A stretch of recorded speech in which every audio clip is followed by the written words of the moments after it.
आज शादी के ताल्लुक से देख लें, 1 करोड़ की शादी, 3 महीने के बाद शादी टूट गई। क्यों साहब? लड़का नामर्द है। अब शादी में नौकरी वगैरह बाद में पूछी जाएगी, लड़के का डीएनए टेस्ट होता है यूरोप और अमेरिका में कि लड़का मर्द है कि नहीं है। हिंदुस्तान में इसको लोग ऐब समझते थे, लेकिन जब हिंदुस्तान में भी शादियां टूटने लगी, चूंकि बच्चों की बदअखलाकी की वजह से वो डीएम तो बन गए, मगर बचपन की बदअखलाकी की वजह से वह हिजड़ा और नामर्द हो गए। वह साहब पुलिस वाले तो बन गए, मगर बचपन की गलतियों की वजह से वो अब साहब वो नामर्द हो गए। अब लोगों ने उसकी नौकरी और मुलाजमत देखी, खूबसूरत चेहरा देखा, बेटी को दे दिया, 25 लाख की कार दे दी, 50 लाख के सारे सामान दे दिए। यानी उसके बाप ने सिर्फ पैदा किया था और नर्सरी से लेकर के ग्रेजुएशन तक पढ़ने में जितना पैसा लगा वो सारा पैसा लड़की के बाप से ले लेना है। यानी इस कदर जमीर फरोशी का आलम है कि अपना बेटा है, अब पढ़ने में जितना पैसा खर्चा हुआ है सब दूसरे की गरीब बेटी के बाप से जमीन बेचवा के ले लिया जाए।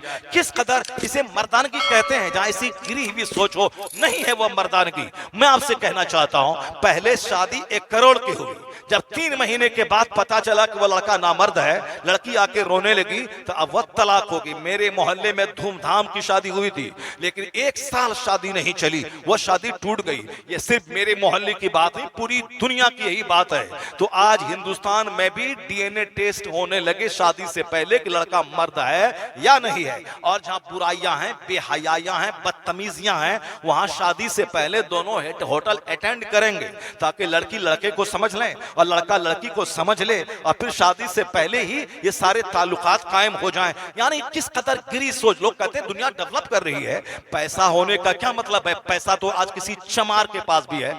जरा गौर से सुनिए आप, शादी बियाह में जब लोगों ने सिर्फ लड़के का मुंह देखा, लड़की का मुंह देखा, जब शादी टूटने लगी तो अब कहते हैं नहीं साहब, सिर्फ मुंह मत देखिए कि नाक लंबी है, आंख बड़ी है, चेहरा गोरा है, पेशानी कुशादा है, 6 फीट की लंबी है, मगर ये तो चुड़ैल है। शौहर के बिस्तर पे रह के, शौहर के घर में रह के बात दूसरों से करती है, और फिर अपने शौहर जिसकी शादी 1 करोड़ में बाप ने करवाई, उससे रिश्ता तोड़कर वो गली के छोकरे के साथ भाग गई। अब लोग कहते हैं कि नजरिया चेंज करना होगा, सिर्फ मुंह नहीं देखना होगा, बल्कि कैरेक्टर देखना होगा, किरदार देखना होगा, उसके माँ बाप का बैकग्राउंड देखना होगा।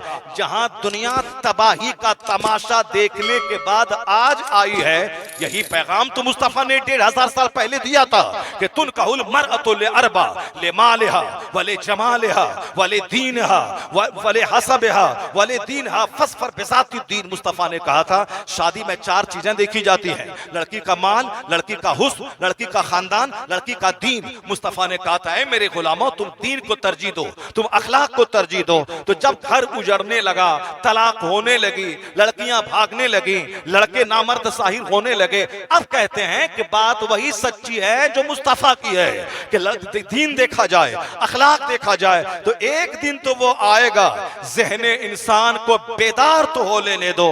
हर कौम कहेगी हमारे हैं रसूल, हर कौम मुस्तफा का कलमा पढ़ेगी, सबों को नबी की दहलीज पर आना होगा। और इसलिए अखलाकी तकाजा भी यही है कि जिसका खाएं उसी का गाएं। तो जिस रब ने मुझको पैदा किया है, उस रब को सजदा जुम्मा जुम्मा नहीं होना चाहिए। अगर जुम्मा जुम्मा सजदा है तो बंदा जुम्मा जुम्मा ही खाना खाए, सजदा जुम्मा जुम्मा है तो सजदा खाना भी जुम्मा जुम्मा हो। लेकिन जब डेली खाना है तो डेली रब्बे करीम को सजदा करना है। वो तसव्वुर दूसरों का है कि ईयरली परस्तिश, यानी 25 दिसंबर को आ गए, नारियल फोड़ा, अपने पोप के सामने आ गए, गाया बजाया और साल भर का पाप धोया, फिर साल भर शराब, ज़िना, सूद सब में लगे रहे। वो तसव्वुर इस्लाम में नहीं है। यहाँ है कि रोजाना रब्बे करीम से डरना है, रोजाना नमाज पढ़नी है, और फिर एक बड़ी नमाज वीकली पढ़नी है, वो जुमा की नमाज, और फिर एक बड़ी नमाज ईयरली पढ़नी है, वो ईद और बकरीद की नमाज है। तो यहाँ ईयरली भी है, वीकली भी है और डेली भी है, ताकि बंदा हर एतबार से खुदा की रहमतों का मुस्तहिक ठहरे। रोजाना खाए, रोजाना सजदा करे, हफ्ते में एक बार जबरदस्त पुलाव गोश्त और दूसरे अनवा अक़साम के खाना खाए, तो बस एक इज्तिमाई तौर पर जुमा की नमाज, और फिर एक दिन साल में ईद मनाए, नए कपड़े पहने, नए जोड़े इस्तेमाल करे, और फिर आबादी से बाहर निकलकर खुदा को सजदा करे। क्योंकि रोजाना 5 वक्त नमाजें मस्जिद में पढ़ी जाएं, जुमा बड़ी मस्जिद में पढ़ी जाएं, और ईद बकरीद आबादी से बाहर, ताकि नमाज भी हो जाए और मुसलमानों की इज्तिमाइयत का मुजाहिरा भी हो जाए और इसकी शान और शौकत की धमक भी मुशरिकों और काफिरों के दिल पे कायम हो जाए। ये हमारी इबादतों का तसव्वुर है। तो हमारे यहाँ वीकली, ईयरली और डेली का तस्वुर है, वो दूसरे के यहाँ मंथली और साहब ईयरली और ओकेजनली, मौके के एतबार से वो सारी बातें हैं। तो अब मुसलमान होने के नाते इस बात को हमेशा गिरह बांध के रखनी पड़ेगी। जब खुदा की नेमतों का इस्तेमाल 24 घंटे हो रहा है तो अल्लाह रब्बुल इज्जत की परस्तिश का तस्वुर भी दिमाग पे 24 घंटे रहे कि मेरा मालिक है, मेरा खालिक है, उसी ने मुझको पैदा किया है, मुझको वापस उसी के पास जाना है। इन्ना लिल्लाहि व इन्ना इलैहि राजिऊन यही कहता है कि हम सब उसी की तरफ से आए और फिर हमें अपना छोटा सा काम करके दुनिया में फिर उसी की तरफ वापस हमें लौट के चला जाना है। और जो कुछ भी मैंने यहाँ किया है उसका सारा हिसाब किताब, लेखा जोखा उसके सामने पेश करना है। हर मुसलमान के घर में, औरत और मर्द के दिमाग में तसव्वुर रहे, ये हदीस पाक हर घर में लिखी हुई रहनी चाहिए कि ला तज़ूलु क़दमा अब्दिन हत्ता युसअल अन अर्बईन, कि मुसलमान नहीं, बंदे का पांव कयामत के दिन अपनी जगह से 1 इंच नहीं हटेगा। ये बुनियादी बात, इसको गिरह बांध के आप रख लें। उसके बाद हर माँ बहन औरतें भी इसको गिरह बांध के रख लें। ये जलसा खेल और तमाशे की जगह नहीं है, ये इंजॉय करने की जगह नहीं है, ये है फिक्र आखिरत जगाने की जगह। ये वो जगह है जो अपने मकसद हयात को मालूम करने की जगह है। ये वो जगह है जो अपने गुनाहों के दाग को मिटाने के लिए 2 कतरे आंसू बहाने की जगह है।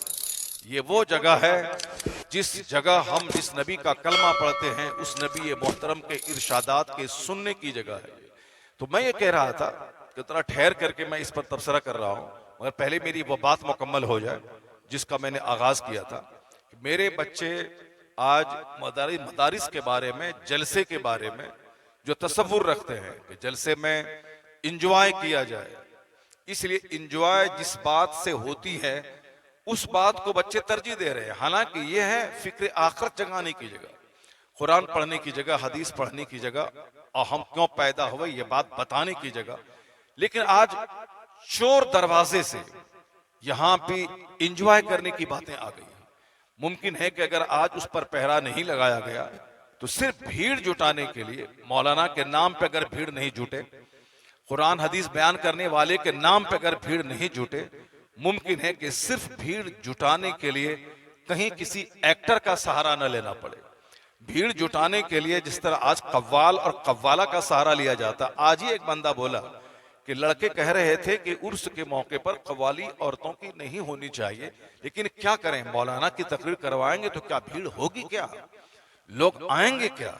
यानी सिर्फ भीड़ जुटाने के लिए एक औरत कव्वाला को बुलाया जाता है और रात भर लोगों की आंख के ज़िना करने का एहतमाम करवाया जाता है। चूंकि अजनबी औरतों को देखना ये आंख का ज़िना है, उनकी बातें सुनना ये कान का ज़िना है, और फिर उनको हाथ से छूना ये हाथ का ज़िना है। फिर शर्मगाह उसकी तस्दीक और तकजीब करती है। तो मैं कहता हूं कि पैसा खर्च करके, पोस्टर शाये करके, लोगों को बुला के रात भर आंखों का गुनाह उससे करवाया गया, और फिर इसलिए कि भीड़ जुटे, और इस भीड़ जुटने के बाद फिर वो अपनी नेतागिरी की दुकान वो चमकाते हैं, क्योंकि उसको कल वार्ड काउंसिलर में उठना है, उसको ग्राम पंचायत का इलेक्शन लड़ना है, उसको मुखिया बनना है, उसको समिति बनना है। किस कदर एक नापाक मकसद का इस्तेमाल एक पाकीज़ा जलसे के लिए किया जा रहा है, और फिर उस सोच पर उसको कोई शर्मिंदगी भी नहीं है। तो खैर ये दुनिया है, और इस दुनिया में लोगों की सोच धीरे धीरे खेल तमाशे की तरफ माइल होती जा रही है। मगर चाहे दुनिया के लोग कुछ भी करें, मगर अजान बंद नहीं होगी, नमाज का निजाम बंद नहीं होगा, जलसा में तकरीर का एहतमाम बंद नहीं होगा। एक भी नमाजी आए ना आए मगर अजान होती रहेगी। उसी तरह एक बंदा जलसे में आए ना आए मगर अल्लाह रसूल का जिक्र होता रहेगा। बयानात होते रहेंगे, कुरान हदीस का पैगाम लोगों तक पहुंचता रहेगा। यही वजह है कि 1500 साल से लोगों ने जलसा रोकने की कोशिश की, लोगों ने मस्जिदों की तामीर को बंद करने की कोशिश की, लोगों ने मदारिस के सिस्टम पर पहरा लगाने की कोशिश की, और अल्हम्दुलिल्लाह एक मस्जिद शहीद होती है, हजारों नई मस्जिदें तामीर हो जाती है। एक मदरसे में ताला लगता है, हजारों नए मदरसे कायम हो जाते हैं। एक जलसा बंद होता है, सैकड़ों नए जलसे कायम हो जाते हैं। यह हमारा तजर्बा है कि आज 25-30 साल से मैं इस जलसे के मेंबर से मैं खिताब कर रहा हूं।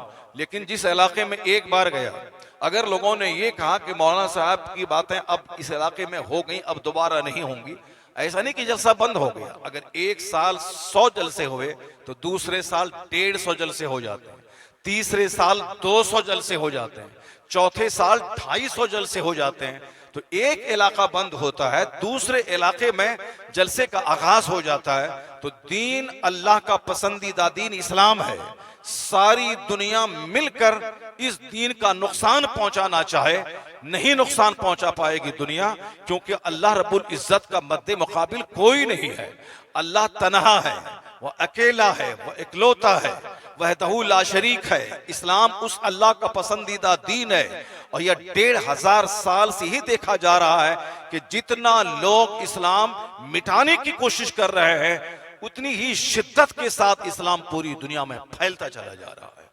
हर गोशे में, हर मुल्क में, हर घर में इस्लाम का पैगाम आम होता चला जा रहा है। चूंकि जलसा उसी इस्लाम के पैगाम को आम करने की एक कोशिश है, तो चाहे सारे लोग मिलकर इसे दबाना चाहें, लोग बखील हो जाएं, इस गांव के लोग सुस्त हो जाएं, इस गांव के लोग काम चोर हो जाएं, इस गांव के लोग ड्रामा, सनीमा, कव्वाली में दिलचस्पी लेने लगे, और ऐसा नहीं कि दुनिया के सारे गांव के लोग इसी तरह के हो जाएं, ये काम चोर हो जाएं, ये बखील हो जाएं, ये पैसा खर्च करने से डर जाएं, मगर हजारों गांव ऐसे पैदा हो जाएंगे जिस गांव में छोटी से लेके बड़ी कॉन्फ्रेंस होगी, और जहां अल्लाह रसूल का जिक्र होगा, जहां मुस्तफ़ा पे दुरूद की महफिलें सजाई जाएंगी, जहां कुरान और अहादीस का चर्चा होता रहेगा। इस बात को आप गिरह बांध के रख लें कि इस्लाम अल्लाह का पसंदीदा दीन है।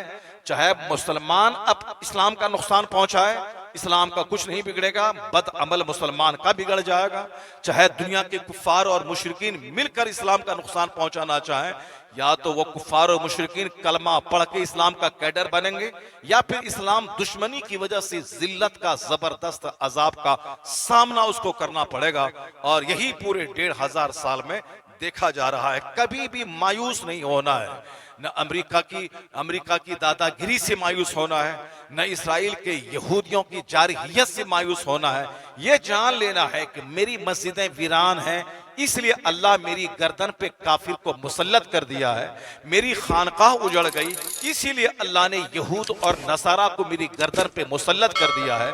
मेरी शादी, मेरा बियाह, मेरा खतना, मेरा अकीका, मेरी सारी रस्में, सारी तकरीबात काफिराना रंग में रंगती चली जा रही हैं, इसलिए अल्लाह ने इन काफिरों को मेरी गर्दन पे मुसल्लत कर दिया है।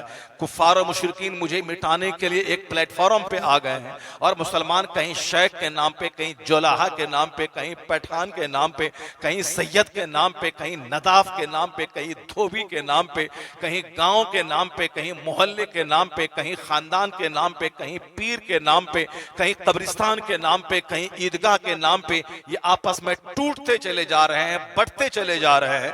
इसराइल का यहूदी अमेरिका के ईसाइयों को बदतरीन काफिर कहता है उनके मजहबी अकीदे के मुताबिक, और अमेरिका का ईसाई इसराइल के यहूदी को बदतरीन काफिर कहता है वो अपने अकीदे के मुताबिक। और जिसके बारे में मेरा कुरान कहता है वकालतिल यहूदो लैसतिन नसारा अला शै, यानी यहूदी कहते हैं कि नसरानी 0/0 है, कुछ नहीं है। और अल्लाह कहता है, कुरान में आया है कि ये यहूदी कहते हैं कि नसरानी 0 है, और नसरानी कहते हैं कि यहूदी 0 है, यानी दोनों एक दूसरे को 0, एक दूसरे को काफिर कहते हैं। लेकिन आज हालात क्या हैं, वह एक दूसरे को ज़बह करने वाला, एक दूसरे को काफिर कहने वाला, सिर्फ मुसलमानों को मिटाने के लिए एक प्लेटफॉर्म पे आ गए। यानी दोनों एक दूसरे को काफिर कहते हैं, मगर हमको मिटाने के लिए वह दोनों मुत्तहिद हो गए।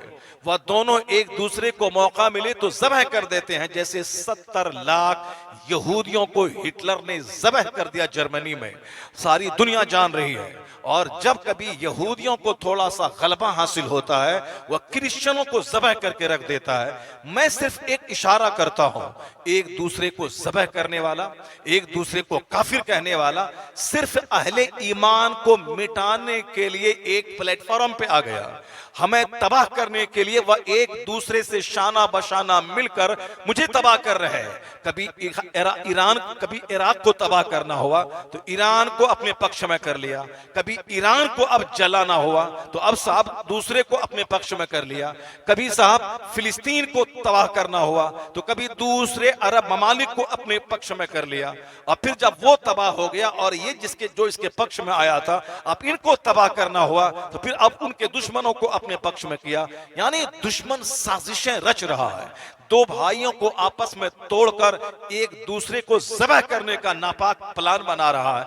इतना जान लीजिए, मुसलमान की गैरत अगर जिंदा है, वो इस बात को जान ले कि इस वाक़े से सबक हासिल करे कि एक दूसरे को काफिर कहने वाला जब मुझे मिटाने के लिए मुत्तहिद हो गया है, तो अब मुसलमान भी उससे सबक हासिल करके अपनी छोटी छोटी सारी बातों को भूल जाए और मुत्तहिद हो जाए। आला हजरत के नाम पे मुत्तहिद हो जाए, गरीब नवाज के नाम पे मुत्तहिद हो जाए, गौसे आजम के नाम पे मुत्तहिद हो जाए, इस्लाम के नाम पे मुत्तहिद हो जाए और ये कसम खा के बता दे दुश्मनों को कि अगर तुम मुझे मिटाने के लिए मुत्तहिद हो गए हो तो अब हम भी इस्लाम बचाने के लिए मुत्तहिद हो गए हैं।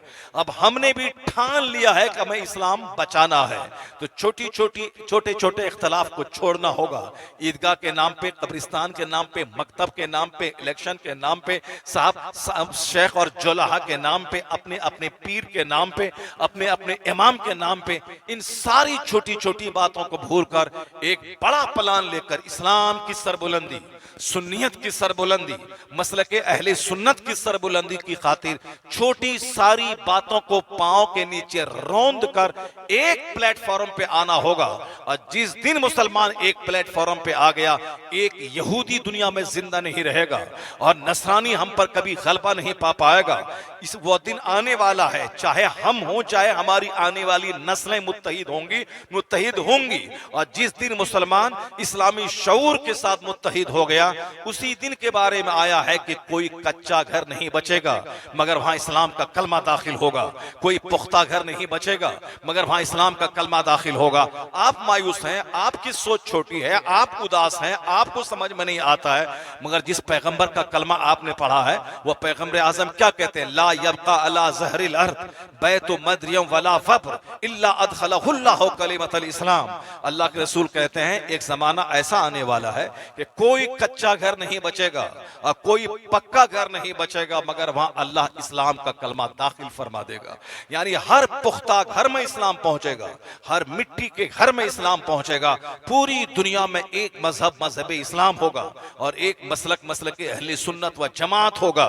यहां तक कि यहूदी को मुंह छुपाने की जगह नहीं मिलेगी।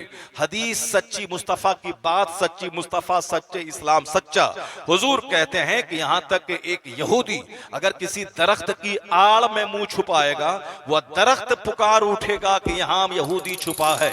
मुस्लिम मुजाहिद उसके पास पहुंचेंगे, या तो वह ज़बह किया जाएगा या फिर वह कलमा पढ़ के मुसलमान हो जाएगा। इस तरह पूरी दुनिया में एक मजहब इस्लाम होगा। भले ही मैं नहीं रहूंगा, मैं नाचने वाला नहीं रहूंगा, मेरे बच्चे काफिरों का तलवा चाटने वाले नहीं रहेंगे, मेरी बेटियां फिल्म की एक्ट्रेस की नौकरानी करने वाली नहीं रहेंगी, मेरे बेटे शादी ब्याह में काफिरों का डांस करने वाले नहीं रहेंगे। हमारी सोच काफिराना के माल रहेगा तो सलामी लोग दागेंगे, माल नहीं रहेगा तो कोई इज्जत नहीं होगी। चाहे यह माल लैपटॉप पे बैंक का पैसा चोरी करके हो, चाहे पॉकेट मारी करके हो, चाहे सूद खा के हो, चाहे सामूहिक लोन का कारोबार करके हो, चाहे अपनी बीवी और अपनी बच्ची को दाव पे लगा करके हो, चाहे अपनी खूबसूरत बेटियों की आबरू को तबाह करके हो, मगर सिर्फ माल चाहिए। चाहे साल भर में एक बार सजदा करने का मौका मिले ना मिले, रमजान के दिनों में तरावी पढ़ने का मौका मिले ना मिले, रमजान के दिनों में रोजा रखने का मौका मिले ना मिले, मगर माल चाहिए। इसी माल के नशे ने रमजान के दिनों की चहल पहल खत्म कर दी, इसी माल के हुसूल के नशे ने जलसो जुलूस को उजाड़ के रख दिया, इसी माल के नशे ने हराम और हलाल की तमीज मिटा के रख दिया। भले ही मैं माल का रसिया हो जाऊं, मैं फिल्म एक्टर को पसंद करूं, मैं किसी गाने बजाने वाले से दोस्ती करूं, मैं मुसलमान होने के नाते अपने मजहब को अपने लिए बोझ समझूं, मैं मिटूंगा, मेरे बच्चे मिटेंगे, मगर इस्लाम नहीं मिटेगा। बल्कि इस बात की दलील है कि जब बगदाद में तातारियों ने मस्जिदों को उजाड़ दिया, मदरसों को उजाड़ दिया, किताबों को निकाल के दरिया में डाल दिया, तो मुसलमान जो बदअमल थे उनको तो सजा मिल गई। 70,000 मुसलमानों को एक दिन में ज़बह करके तातारी काफिरों ने उनकी खोपड़ी काट कर मीनार बनाया। उस मीनार पर बैठ के शराब पिया तातारी काफिरों ने बगदाद को उजाड़ के रख दिया। क्यों? ये बदअमल मुसलमान थे जो मौलाना की बात का मजाक उड़ाते थे, जो बुजुर्गों की बात का मजाक उड़ाते थे, जो अपने घर में रात सोने की जगह है ईशा पढ़ के सो जाएं, फिर फजर पढ़ के काम काज में लग जाएं। ये रात भर पियानो बजाते थे, ये रात भर कह के महफिल सजाते थे, ये रात भर इंजॉय करने के लिए नाचते गाते थे। जिस शराब को इस्लाम ने मिटाया वो शराब के दिलदादा और आशिक हो गए थे। जिस इस्लाम में पूरी दुनिया में इल्म का शऊर जगाया, उस इल्म से दूर जहालत के करीब हो गए थे। इस्लाम ने ज़िना को मिटाया था, मगर एक एक रईस के घर में 300 नाचने वाली लौंडियां नजर आती थी। इस्लाम ने शराब को हराम करार दिया था, मगर मुसलमानों ने मौलाना की बात न मानकर घड़े और जाम के शराब के जाम छलकाने लगे थे। तो उस बदअमल मुसलमानों को सजा देने के लिए अल्लाह ने तातारी काफिरों को मुसल्लत किया।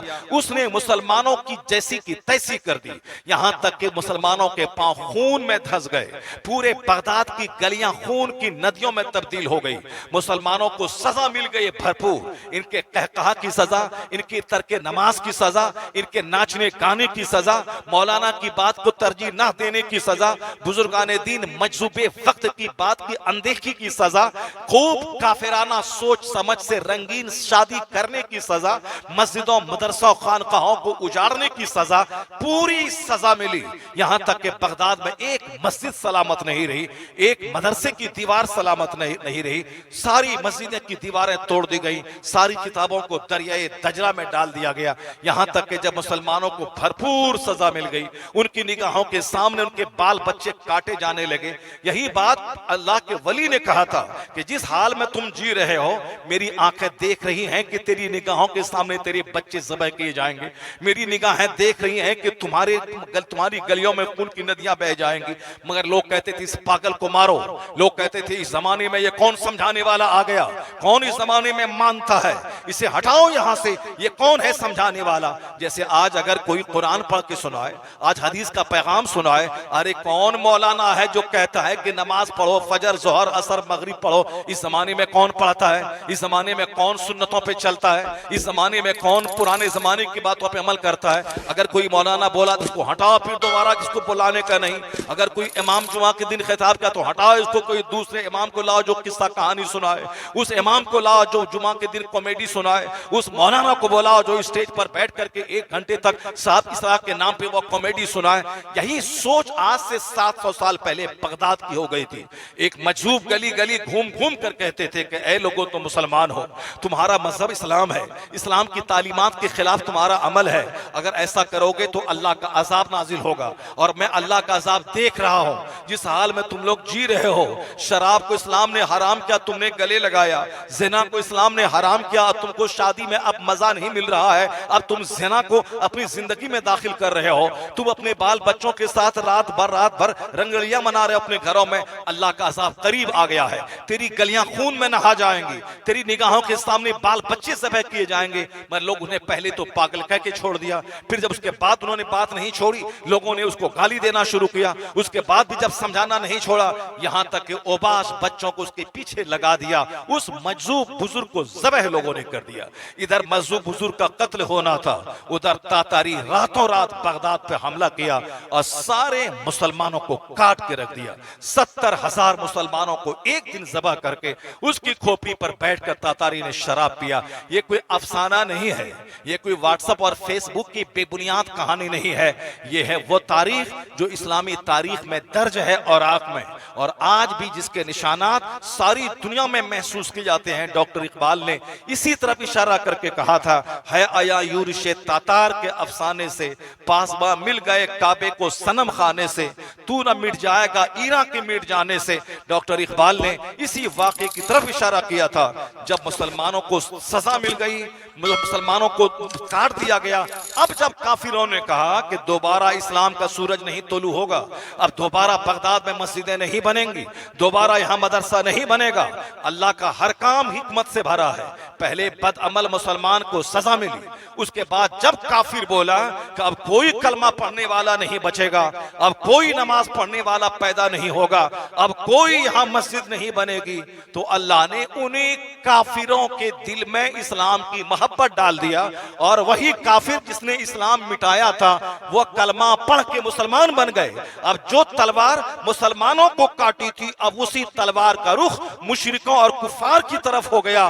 बगदाद इतना आबाद हुआ, पहले से ज्यादा बारौनक शहर, पहले से ज्यादा मस्जिदें, पहले से ज्यादा खानकाहें, पहले से ज्यादा मदरसे, पहले से ज्यादा इस्लामी चहल पहल हो गई। इस बात की दलील है कि अल्लाह रब्बुल इज्जत अगर इस्लाम बचाना चाहता है, जो इस्लाम मिटाता है उसी को इस्लाम का कैडर बना के इस्लाम का खादिम बना देता है। इसलिए हमारे बकवास करने से, हमारे किसी चौपाल पर काफिरों की जुगाल बंदी करने से, या हमारे गर्दन तक जिना शराब सूद में धंस जाने से इस्लाम का कुछ नहीं बिगड़ने वाला है। जो जिना करेगा उसका बिगड़ेगा, जो शराब पिएगा उसका बिगड़ेगा, जो सूद खाएगा उसका बिगड़ेगा, जो शादी में 80 साल की बुढ़िया को नचवाएगा उसका बिगड़ेगा, जो शादी ब्याह में सुन्नतों की मुखालफत करेगा उसका बिगड़ेगा, जो अपने बाल बच्चों को क्रिश्चियनों के स्कूल में पढ़ा के क्रिश्चियनिटी की तरफ धकेलेगा उसका बिगड़ेगा, इस्लाम का नहीं बिगड़ेगा। है नूरे खुदा कुफ्र की हरकत पे खंदाजन, है नूरे फूकों से चराग बुझाया ना जाएगा। जो लोग आज इस्लाम दुश्मनी कर रहे हैं वही लोग कल कलमा पढ़ के इस्लाम का झंडा बुलंद करेंगे। ये आप बात जान लें कि अमेरिका का कोई दिन ऐसा नहीं गुजरता जिस दिन वहां का कोई वैज्ञानिक कलमा पढ़ के मुसलमान ना होता हो। चाइना जापान का कोई दिन नहीं गुजरता जिस दिन वहां का इंजीनियर कलमा पढ़ के मोमिन ना होता हो। इस हिंदुस्तान में कोई दिन ऐसा नहीं गुजरता जिस दिन यहाँ का पढ़ा लिखा आदमी कलमा पढ़ के मोमिन ना होता हो। जिसका शऊर जागता है, जिसकी फिक्र जागती है, जो इल्म की गहराई में कदम रखता है, वह क्यों किसी झाड़ के सामने सर टेकेगा, वह क्यों किसी बंदर के सामने सर टेकेगा। जो आदमी इल्म की रोशनी से रोशन हो जाएगा वह क्यों किसी बंदर और छुचंदर को खुदा कहेगा, वो क्यों किसी पत्थर के सामने सर टेकेगा, वो क्यों 1000 चीजों के सामने अपनी पेशानी को जलील करेगा। कभी बंदर के सामने, कभी छुचंदर के सामने, कभी बैल के सामने, कभी भैंस के सामने, कभी हाथी के सामने, कभी सांप के सामने, कभी सांप छिपकली के सामने, कभी गिरगिट के सामने, कभी दरिया के सामने, कभी सूरज के सामने, कभी सात चांद के सामने, कभी सितारे के सामने, कभी झाड़ के सामने क्यों अपनी पेशानी जलील करेगा। जब तक बंदा जाहिल है, अंधभक्त है, जब तक वो गाफिल है, तब तक ही अपनी पेशानी को जलील करेगा। लेकिन जिस दिन उसका ज़मीर जागेगा वह इन झाड़ फूंक को सजदा नहीं करेगा बल्कि सारी कायनात के खालिक खुदाए वाहिद को सजदा करने लगेगा। जब तक दुनिया में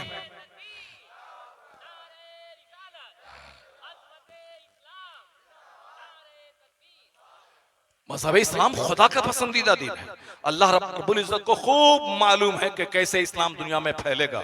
अल्लाह को खूब मालूम है कि कैसे हर घर में इस्लाम पहुंचेगा। अल्लाह को खूब मालूम है कि कैसे बदअमल मुसलमानों को सजा मिलेगी, और जो मुसलमान बचेंगे वो कैसे अल्लाह से डरने लगेंगे, वो कैसे खुदा से सहमेंगे, वो कैसे रात दिन इबादतों में गुजारेंगे। ये हालात जो दुनिया में हमारे नजदीक बहुत बड़ी बात है, अल्लाह के नजदीक कोई बड़ी बात नहीं है।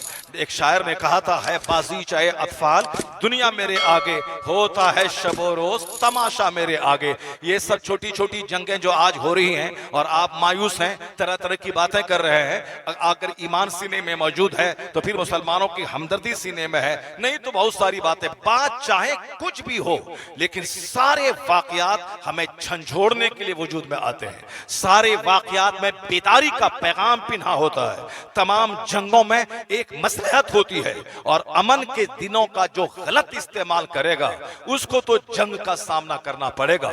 जो खुशहाली के दिनों में गुनाह करेगा उसे तो रिस्क की तंगी का सामना करना पड़ेगा। जिसकी जवानी खराब होगी उसका बुढ़ापा दर्दनाक होगा, उसको तो बुढ़ापे में जिल्लत का सामना करना पड़ेगा। ऐसा नहीं होता है कि हम लगा दें धान वहां से निकल जाए मकई, ऐसा नहीं होता है कि हम लगाएं आम का पेड़ वहां से निकल जाए सेब, ऐसा नहीं होता है कि लगाएं खीरा गाजर वहां से फल जाए जाफरान, ऐसा नहीं होता है कि लगाएं हम लीची वहां से निकल जाए संतरा। जब ऐसा नहीं होता है तो ऐसा भी नहीं होता है कि हम चलें पूरब और पहुंच जाएं काबा, ऐसा भी नहीं होता है कि हम तरीका इख्तियार करें काफिरों का और पहुंच जाएं जन्नत। नहीं होगा। दुनिया की और आखिरत की दोनों जहान की भलाई इसी सीक्रेट में पिन्हा है कि मोहम्मद से वफा तूने तो हम तेरे हैं, ये जहां चीज है क्या लौहो कलम तेरे हैं। दोनों जहान की भलाई का राज इसी में पोशीदा है कि चाहे दुनिया वाला नाचे कूदे गाए कुछ भी करे, हमें करनी है शहनशाह बता की रजा जोई। वो अपने हो गए तो रहमत परवरदिगार अपनी। हमारी भलाई, हमारा डेवलपमेंट, हमारा प्रोग्रेस, हमारा विकास इसी में है कि हम जितना ज्यादा नबी के गुलाम हो जाए, नबी की सुन्नतों पे अमल करें, उतना ही ज्यादा मेरी इज्जत, मेरी शानो शौकत, मेरी खुशहाली का सारा राज इसी में पिन्हा है। अब जरा गौर से सुनिए, बातें बहुत आप तक मैंने पहुंचा दी, मैं उसी पॉइंट पे आता हूं कि गिराफ गिर रहा है।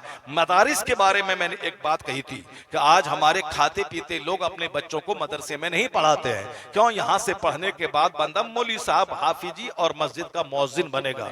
लेकिन जरा देखिए यूरोप का एक वैज्ञानिक क्या कहता है। वो कहते हैं कि ये तमाम पूरी दुनिया में जो साइंसी उलूम आए हैं, ये सब जो साइंसी तरक्की हुई है, यानी ये दो टांग का इंसान आसमान पे उड़ रहा है, फ्लाई कर रहा है, समंदर में आदमी गोतासन होकर 6-6 महीने तक पानी में रहता है, वो कहते हैं ये सारी बातें जो दुनिया में आज वजूद में आई हैं, साइंसी इजादात या तहकीकात, ये सब फिजिक्स, केमिस्ट्री, बायोलॉजी की वजह से हुई हैं। और ये सारे उलूम अरबी मदारिस से लिए गए हैं।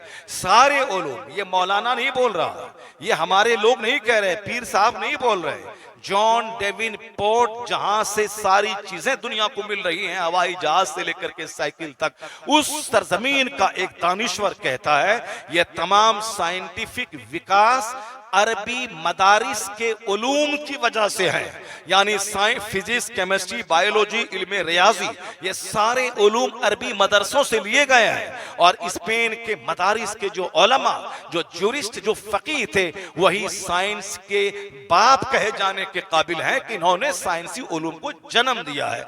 मेरे बच्चों की सोच कैसी है?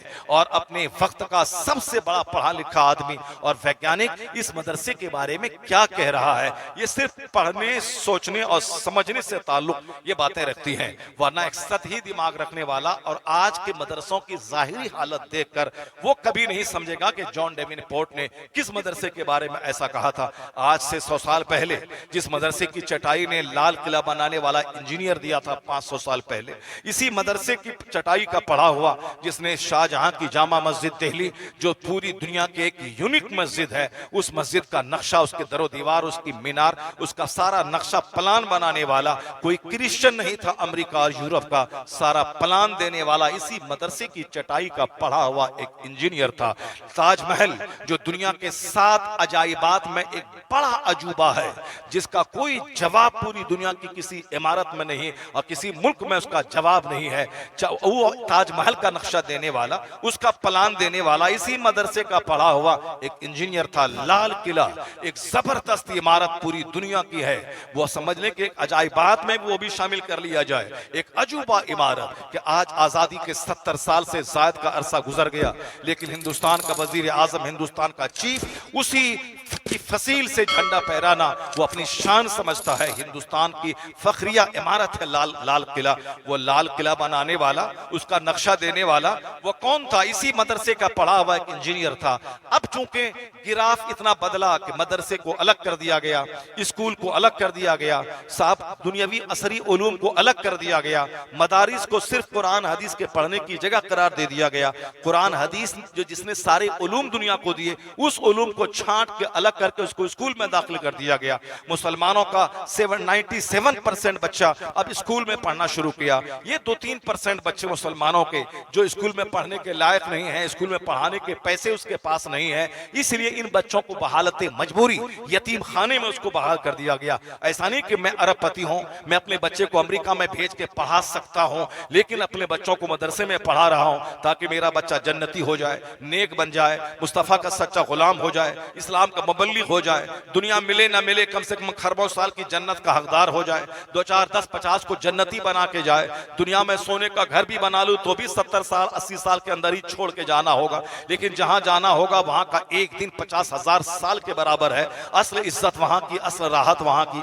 इसी सोच के साथ मैं अरबों में खेल रहा हूं, मैं अपने बच्चे को इस मदरसे में पढ़ा रहा हूं ताकि दुनिया मिले ना मिले मगर मेरे बच्चे को जन्नत मिले और ये दूसरों को जन्नती बनाए। इस सोच का हामिल करोड़ों में एक बंदा मिलेगा आपको। वो तो मैंने मस्जिद नबी शरीफ में देखा, मैंने एक शख्स कराची का रहने वाला, वो खुद हाफिज कुरान, उसके 4 बेटे हाफिज कुरान, और हर साल माह रमजान में वो उम्रा करने आते हैं और मस्जिद नबी में आकर रात के 12 बजे 1 बजे दोनों चारों बाप बेटा मिलकर अलग से जमात करके एक कोने में नमाज तरावी पढ़ते हैं। मैंने एक बार उनसे पूछा कि वो कौन है, कहा वो मेरे बाप हैं, उनको जो आगे तरावी पढ़ा रहे हैं वो मेरा भाई है।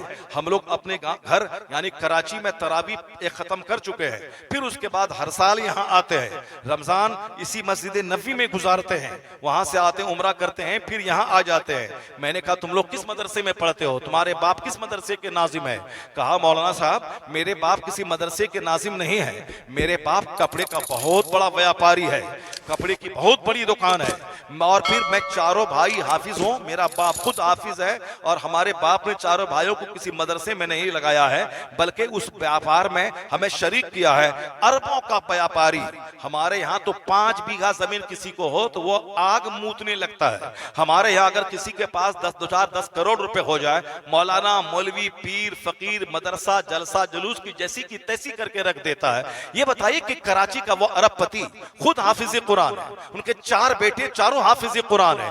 क्या कहा उनके बाप का क्या नजरिया था कि बिजनेस करना है मगर हाफिज कुरान बन के करना है, का तिजारत करनी है मगर हाफिज कुरान बन के करनी है। तो अब वो खरबों में खेल रहे हैं, जन्नत भी सलामत है, दाढ़ी भी सलामत है, नमाज सलामत है, हर साल माह रमजान मदीने में गुजर रहा है और यहाँ खरबों का कारोबार हो रहा है। जरा उसके सामने आप अपना अब जायजा लीजिए कि ऐसी सोच के लोग किस तरह, कितने हैं, करोड़ों में कोई है।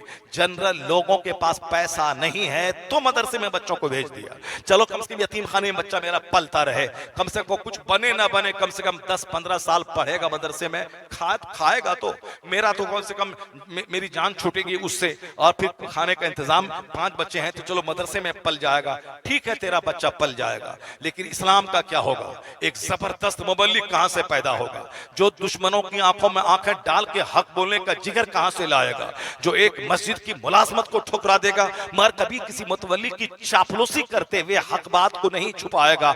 ऐसा मुबल्लिग कहां से लाओगे? ऐसा हिम्मत वाला इस्लाम का दाई कहां से लाओगे? जिसका बैकग्राउंड मजबूत होता है, जिसका खानदानी बैकग्राउंड मजबूत होता है, वही हक बोलने का जिगर रखता है। जो जिसका बैकग्राउंड कमजोर हो, जिसकी मां पोछा लगाती हो, जिसका बाप दूसरे की गाय चराता हो, जिसका बैकग्राउंड कमजोर हो, जो पूरे गांव में अगर वह मौलाना बन भी गया तो जिसके खेत में उसका बाप हल चलाया है उससे सहमा रहेगा, जिसकी जमीन पे वह झोपड़ी बनाया है उसके एहसान तले दबा रहेगा, उस एहसान तले दबा रहेगा। वो तो हक बोलने वाले औरंगजेब के जमाने का वह फकीर व मुफलिस था जिन्होंने दुनिया वालों को बता दिया कि कैसे हक गोई की जाती है। एक मुल्ला अहमद जीवन रहमतुल्लाह अलैह जिसकी चप्पल सीधी करते थे औरंगजेब रहमतुल्लाह अलैह, जो हिंदुस्तान का बाताज बादशाह, 50 साल चंद महीने तक पूरे भारत का शासन करने वाला इकलौता शासक, वह जब अपने उस्ताद मुल्ला अहमद जीवन की चप्पल सीधी करते थे तो सारा हिंदुस्तान तमन्ना करता था कि काश मेरा बेटा भी आलिम हो जाए। जो इज्जत आज मुल्ला अहमद जीवन को मिली है वह इज्जत मेरे लाल को मिल जाए। लोग इज्जत आलिमों को देते थे, बादशाह देते थे, तब लोग तमन्ना करते थे कि मेरा लाल आलिम बनेगा। लेकिन आज आलिमों की जैसी की तैसी हमने कर दिया मस्जिदों में, मदरसों में, खानकाहों में, जलसो जुलूस में। अब उसका अंजाम देखकर कोई हिम्मत नहीं जुटाता है कि मेरा बच्चा आलिम बने, क्योंकि जो हश्र उनके साथ हुआ है वही हश्र मेरे बच्चों के साथ हो जाएगा। अगर चाहते हैं कि समाज में वही दोबारा वही दौर वापस आए तो आलिमों को सम्मान देना होगा। एक मिनिस्टर, एक प्रधानमंत्री से ज्यादा आलिमों को इज्जत देनी होगी। होगी। आप नहीं दें नहीं दें, मगर अभी भी दुनिया में इज्जत देने वाले लोग मौजूद हैं।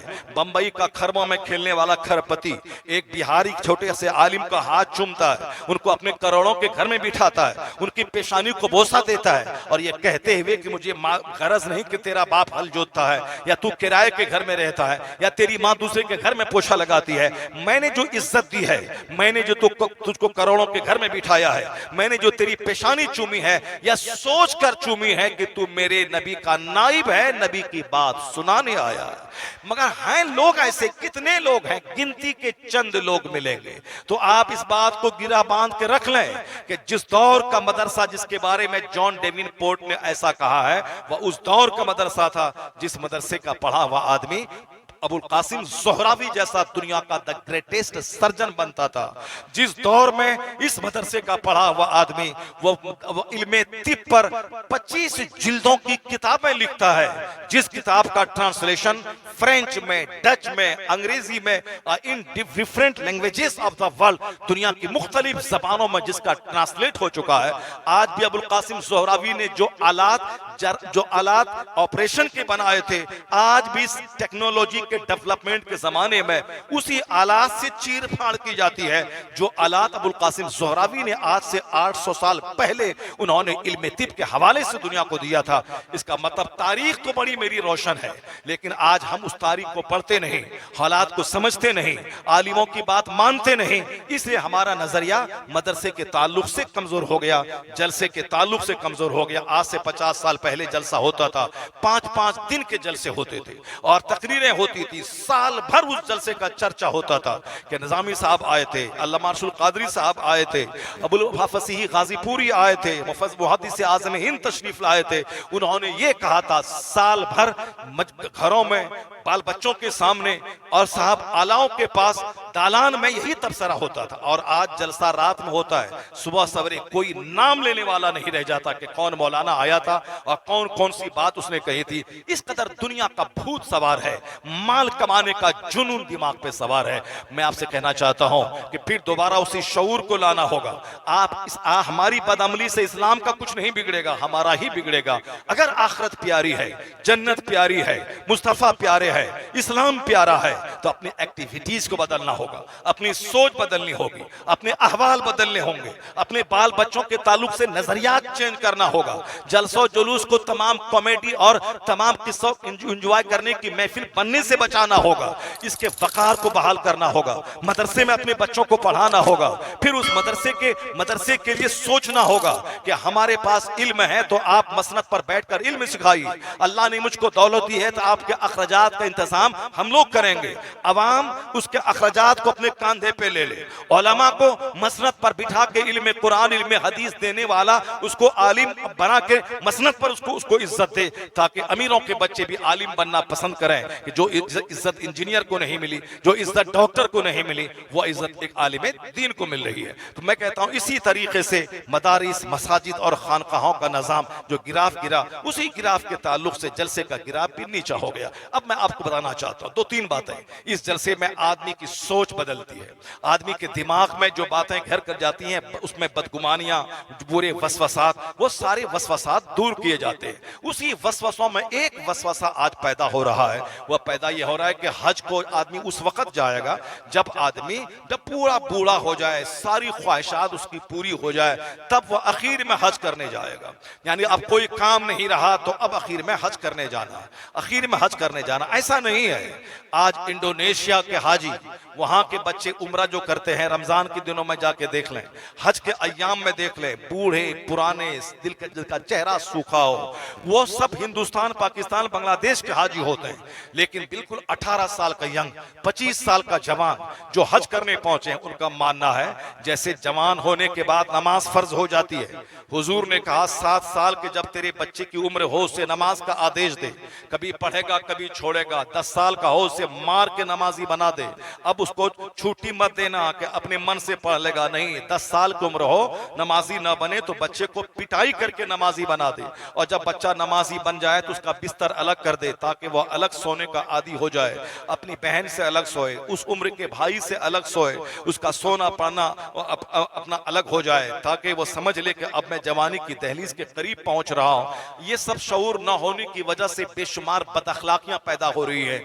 आजकल लोग कहते थे 18 साल में बच्चियां जवान होती हैं, लेकिन अभी 5 महीना पहले 12 साल की एक बच्ची जब प्रेग्नेंट हो गई, डॉक्टर दंग रह गए कि साहब, और लड़कियां 18 साल में जवान होती है कानूनी तौर पर, ये 12 साल की बच्ची प्रेग्नेंट हो गई। और जब उस बच्ची से पूछा गया तो वह किसी दूसरे से प्रेग्नेंट नहीं हुई थी, बल्कि वह बच्ची अपने खास सहोदर भाई से प्रेग्नेंट हुई थी। ये 12 साल, 11 साल, 13 साल के बच्चे, माँ बाप का तस्वुर क्या है? ये 13 साल की बच्चियां बिल्कुल कमसिन है, ये 13 साल के बच्चे बिल्कुल इनोसेंट है, इससे क्या हो सकता है? मगर इस्लाम ने क्या कहा था? जब बच्चा 7 साल हो उसे नमाज का आदेश दे, और जब 10 साल का हो उसे मार के नमाजी बना दे, और जब नमाजी बन जाए उनका बिस्तर अलग कर दे।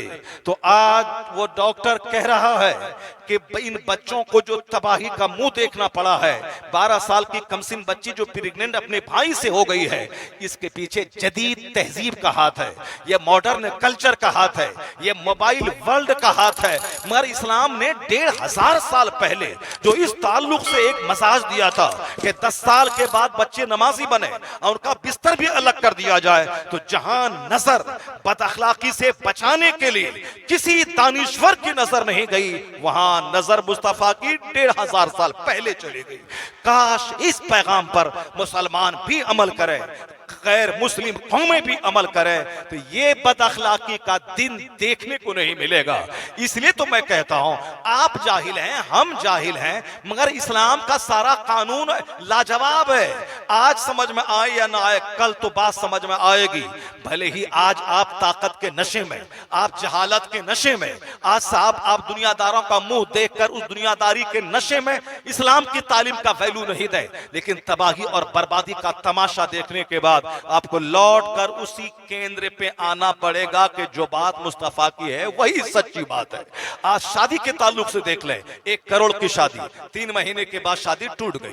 क्यों साहब? लड़का नामर्द है। अब शादी में नौकरी वगैरह बाद में पूछी जाएगी, लड़के का डीएनए टेस्ट होता है यूरोप और अमेरिका में कि लड़का मर्द है कि नहीं है। हिंदुस्तान में इसको लोग ऐब समझते थे, लेकिन जब हिंदुस्तान में भी शादियां टूटने लगी, चूंकि बच्चों की बदअखलाकी की वजह से वो डीएम तो बन गए, मगर बचपन की बदअखलाकी की वजह से वह हिजड़ा और नामर्द हो गए। वह साहब पुलिस वाले तो बन गए, मगर बचपन की गलतियों की वजह से वो अब साहब वो नामर्द हो गए। अब लोगों ने उसकी नौकरी और मुलाजमत देखी, खूबसूरत चेहरा देखा, बेटी को दे दिया, 25 लाख की कार दे दी, 50 लाख के सारे सामान दे दिए। यानी उसके बाप ने सिर्फ पैदा किया था और नर्सरी से लेकर के ग्रेजुएशन तक पढ़ने में जितना पैसा लगा वह सारा पैसा लड़की के बाप से ले लेना है। यानी इस कदर जमीर फरोशी का आलम है कि अपना बेटा है, अब पढ़ने में जितना पैसा खर्चा हुआ है सब दूसरे की गरीब बेटी के बाप से जमीन बेचवा के ले लिया जाए।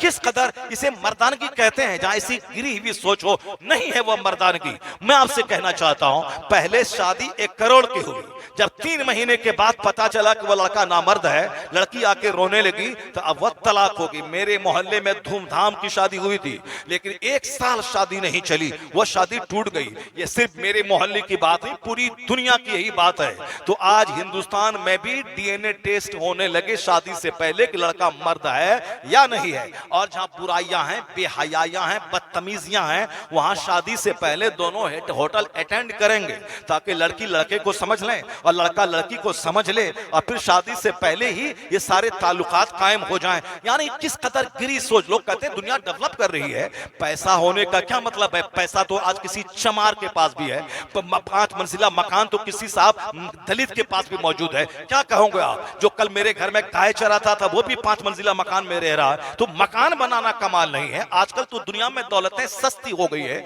इस कदर पैसा बिखरा पड़ा है कि आदमी 5 साल मेहनत करे तो वो सेठ कहला जाता है। पहले तो आदमी 100 साल में जमींदार बनता था, अभी तो 100 दिन के अंदर में सेठ कहलाता है। इस कदर पैसे बिखरे पड़े हैं, सिर्फ चुनने वाला चाहिए। तो मकान बनाना ये कमाल नहीं है, गाड़ी खरीदना ये कमाल नहीं है, अखलाक ऊंचा करना, आदमी बन जाना, नेक बन जाना, शरीफ बन जाना, ऑनेस्ट बन जाना, यह है कमाल की बात। किसी को पैसा देखकर उसको इज्जत ना दे, उनका अखलाक देखकर, उनकी दीनदारी देखकर, उनका कैरेक्टर देखकर तब उनको सम्मान दें, ताकि समाज के लोग दौलतों के रसिया न बने, अखलाक के आदी बने, अच्छे अखलाक के हामिल बने। जब वो देखते हैं कि चोर को कुर्सी दी जाती है तो वो क्यों नमाजी बनेंगे, चोर बनेंगे ताकि लोग डरें और उसको कुर्सी दें। दो चार आदमी का मर्डर करें, डकैत बने और गांव में घुसे, सारा गांव वाला कुर्सी लेके दौड़े और सब फूल माला गले में डाले, तो एक नमाजी नौजवान नमाज छोड़ के वो डकैत बनना चाहेगा, क्योंकि इज्जत नमाजी को नहीं डकैत को मिल रही है। तो हमने जो समाज में मालदारों को सम्मान देना शुरू किया है, उसी सोच का ये नतीजा है कि आज हर आदमी पैसा कमाना चाहता है, चाहे सूद से हो, चाहे इज्जत बेच के हो, चाहे झूठ बोल के हो, चाहे नमाजें छोड़ करके हो, हराम हलाल जैसे भी हो, माल चाहिए, उसमें कहीं ना कहीं समाज जिम्मेदार है उसका, क्योंकि इसने पैसे वालों को इज्जत देना शुरू किया, पैसे वालों की बात का वैल्यू देना शुरू किया। अब नतीजे में लोग अपना वैल्यू कायम करने के लिए अब वह पैसा हासिल करने में लग गए, चाहे पैसा जैसा भी हो जाए मगर उसको माल चाहिए। जिस दिन आपने नमाजी को इज्जत देनी शुरू की, जिस दिन आपने परहेजगार मुत्तकी को इज्जत देना शुरू किया, तो समाज के नौजवानों की सोच भी बदलेगी कि हम साहब बेनमाजी हैं तो हमको कोई सलाम नहीं करता, मेरे सलाम का जवाब नहीं देता। ये बंदा 5 वक्त का नमाजी है तो लोग उसकी ताजीम के लिए खड़े हो जाते हैं, लोग उनको सम्मान देते हैं, लोग उनको अपनी महफिलों में उनको बिठाते हैं, इज्जत से उनकी बात सुनते हैं, उनका फैसला तस्लीम करते हैं। तो फिर सारे नौजवान कोशिश करेंगे कि हमको भी समाज में सम्मान मिले, हमें भी समाज में इज्जत मिले। तो हम कहीं ना कहीं जिम्मेदार हैं इस बदअखलाकी के कि हमने बदअखलाकों को सम्मान देना शुरू किया है। जरा गौर से सुनिए आप, शादी बियाह में जब लोगों ने सिर्फ लड़के का मुंह देखा, लड़की का मुंह देखा, जब शादी टूटने लगी तो अब कहते हैं नहीं साहब, सिर्फ मुंह मत देखिए कि नाक लंबी है, आंख बड़ी है, चेहरा गोरा है, पेशानी कुशादा है, 6 फीट की लंबी है, मगर ये तो चुड़ैल है। शौहर के बिस्तर पे रह के, शौहर के घर में रह के बात दूसरों से करती है और फिर अपने शौहर जिसकी शादी 1 करोड़ में बाप ने करवाई, उससे रिश्ता तोड़कर वो गली के छोकरे के साथ भाग गई। अब लोग कहते हैं कि नजरिया चेंज करना होगा, सिर्फ मुंह नहीं देखना होगा बल्कि कैरेक्टर देखना होगा, किरदार देखना होगा, उसके माँ बाप का बैकग्राउंड देखना होगा।